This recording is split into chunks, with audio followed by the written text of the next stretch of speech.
আসসালামু আলাইকুম প্রিয় দর্শক, জেসমিন কুকিংয়ে আপনাদের সবাইকে স্বাগত। সবাই কেমন আছেন? আশা করছি ভালো আছেন। তো আজকে আমি প্রতিদিনের মতো আবারও হাজির হয়ে গেছি একটা দারুণ স্বাদের মিষ্টির রেসিপি নিয়ে। তো ভিডিওটি প্রথম থেকে শেষ পর্যন্ত দেখার অনুরোধ রইল, আর ভালো লাগলে অবশ্যই একটা লাইক দিতে ভুলবেন না। আর আমার চ্যানেলে নতুন দর্শক হয়ে থাকলে চ্যানেলটিকে সাবস্ক্রাইব করে আমার পাশে থাকবেন। চলুন তাহলে দেখা যাক কীভাবে মিষ্টিটা বানানো যায়। তো আমি এখানে নিয়েছি হাফ কাপের একটু কম গুঁড়ো দুধ, আর নিয়েছি ওই কাপের 1 কাপ ময়দা। এবার দিয়ে দিচ্ছি সামান্য একটু বেকিং সোডা, আর দিয়ে দিচ্ছি হাফ চামচা ঘি। আপনারা চাইলে ঘিয়ের পরিমাণটা একটু বাড়িয়েও নিতে পারেন। তো আমি এবার ময়দার সঙ্গে ঘিটাকে খুব ভালো করে মাখিয়ে নেব। তো বন্ধুরা দেখতে পাচ্ছেন ঘিয়ের সঙ্গে কিন্তু ময়দাটাকে মাখানো হয়ে গেছে। এবার অল্প অল্প করে জল দিয়ে আমি একটা সফট ডো করে নেব।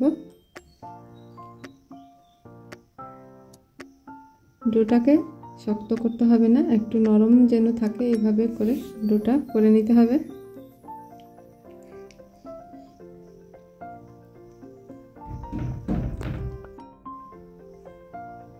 তো বন্ধুরা দেখতে পাচ্ছেন আমি কিভাবে এই ময়দাটাকে মেখে নিলাম। সফট একটা ডো আমি বানিয়ে নিয়েছি।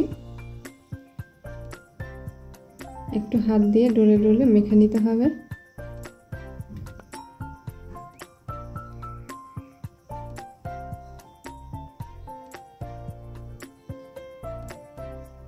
কতটা সফট হয়েছে আপনারা দেখে নিশ্চয়ই বুঝতে পারছেন। এবার আমি এটাকে ঢাকা দিয়ে 10 মিনিটের জন্য রেস্টে রেখে দেব। আর এদিকে আমি চিনি শিরাটা করে নেব। তো তার জন্য 1 কাপ চিনি নিয়েছি আমি, আর দিয়ে দেবো 1.5 কাপ জল, আর দিয়ে দেব 2 এলাচ মুখ ফাটিয়ে, আর দিয়ে দেবো একটুখানি জাফরান মানে কেশর। এটাতে কালারটা খুব সুন্দর আসবে, আর ফ্লেভারটাও খুবই সুন্দর হবে মিষ্টির। একটু নাড়াচাড়া করে আমি গুলিয়ে নিচ্ছি। তো বেশিক্ষণ জাল করার দরকার নেই, এরকম ফুটে আসলে কিন্তু একটু চিটচিটে ভাব হলেই কিন্তু আমি নামিয়ে নেব।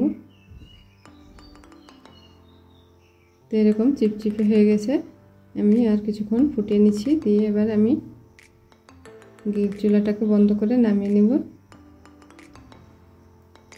তো বন্ধুরা চুলাটাকে আমি বন্ধ করে দিয়েছি, আর দেখতে পাচ্ছেন শিরাটার কালারটা কি সুন্দর হয়েছে। এবার আমি একটা বাটিতে ঢেলে নিচ্ছি, দিয়ে এটাকে সাইডে রেখে দেবো ঢাকা দিয়ে। এবার আমি মিষ্টিগুলো বানিয়ে নেব। তো দেখুন বন্ধুরা 10 মিনিট পর কতটা সফট হয়েছে। তো আমি এভাবে করে একটা লেচি করে নিয়েছি, দিয়ে হাত দিয়ে একটু ডলে নিচ্ছি, তারপরে বেলন লাঠি দিয়ে আমি বেলে নেব। খুব পাতলা করতে হবে না, একটু মোটা টাইপের করে বেলে নিতে হবে।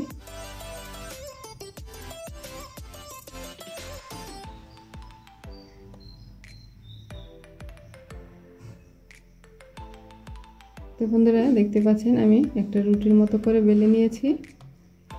এবার আমি একটা কৌটোর ছিপি নিয়েছি, আর এই ছিপির শেপে আমি মিষ্টিগুলো কেটে নেব।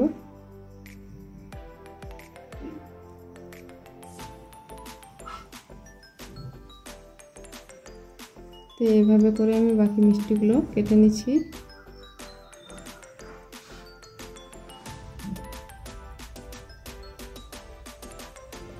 আর এই মিষ্টিটা আপনারা ভেজে যখন খাবেন তাহলে তখন বুঝতে পারবেন না যেটা মিষ্টি খাচ্ছেন কি মালপোয়া খাচ্ছেন কি খাজা খাচ্ছেন।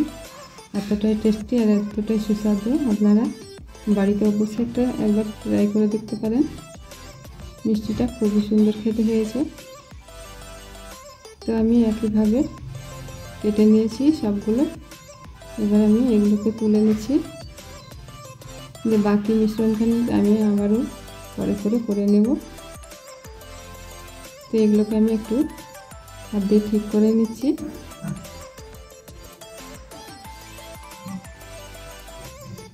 এবার আমি সবগুলো নিয়ে চলে যাব চুলোর গোড়ায়।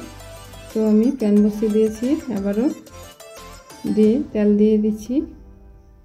হালকা কুসুম গরম হলে তেলটা আমি দিয়ে দিচ্ছি মিষ্টিগুলো। সাদা তেলে মিষ্টিটা কিন্তু ভাজতে হবে, সরষের তেল দেওয়া যাবে না। তো সবগুলো মিষ্টি আমি দিয়ে দিলাম।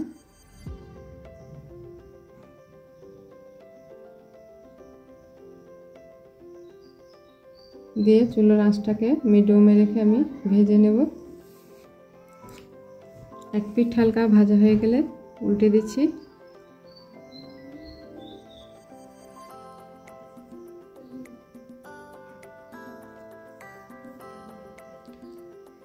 সবগুলো উল্টে দিয়েছি। এবার উল্টে পাল্টে খুব ভালো করে আমি লাল লাল করে ভেজে নেব। তো লাল লাল করে ভাজা হয়ে গেছে। এবার আমি মিষ্টিগুলোকে তেল ঝরিয়ে তুলে সরাসরি আমি মিষ্টির শিরাতে দিয়ে দেবো।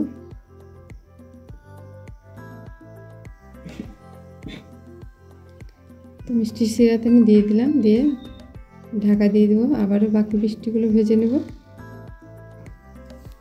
বন্ধুরা, মিষ্টিগুলোকে আমি ভেজে রেখে দিয়েছিলাম শিরাতে 2 ঘন্টার মতো।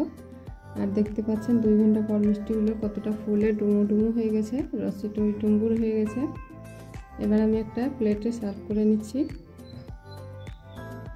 আর মিষ্টিগুলো দেখতে কতটা ইয়ামি হয়েছে আপনারা দেখে নিশ্চয়ই বুঝতে পারছেন।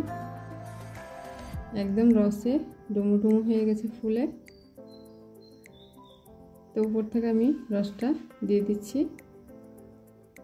আর এই যে দেখুন বন্ধুরা, কি সুন্দর হয়ে গেল মিষ্টির রেসিপি।